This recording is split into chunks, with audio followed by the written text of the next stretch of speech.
तो फाइनली दोस्तों खेसारी लाल यादव के एक और नए एल्बम गाने का पोस्टर आप सभी के बीच आ चुका है। इसी गाने के बारे में आप सभी को बताने वाला हूं, जिस गाने का नाम है गलकटवा जीजा। इस गाने को लिखे हैं न्यू नगेंद्र यादव, गाने को गाए हैं भोजपुरी के दबंग स्टार खेसारी लाल यादव और शिल्पी राज ने।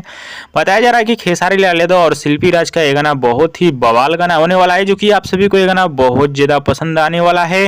बताया भी जा रहा है कि खेसारी लाल यादव का ये गाना वायरल मैटर पे होने वाला है, इसीलिए ये गाना अचानक से आप सभी के बीच आने वाला है। जी हाँ दोस्तों, इसका ऑडियो शायद आने वाला है और अचानक से गाने को रिलीज किया जा रहा है। तो चलिए दोस्तों, आप सभी को बता देता हूं इस गाने को आप सभी के बीच कब रिलीज किया जाएगा।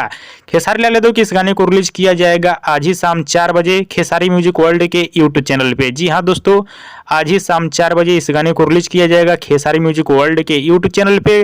गाने को सुनिएगा, बहुत ही शानदार गाना होने वाला है और हमको यही लग रहा है कि ये गाना वायरल मैटर पे है और इसीलिए अचानक से इस गाने को आप सभी के बीच रिलीज किया जा रहा है। वीडियो पसंद आया तो ज़्यादा लाइक करें, कमेंट करें, शेयर करें, सब्सक्राइब करें। धन्यवाद दोस्तों।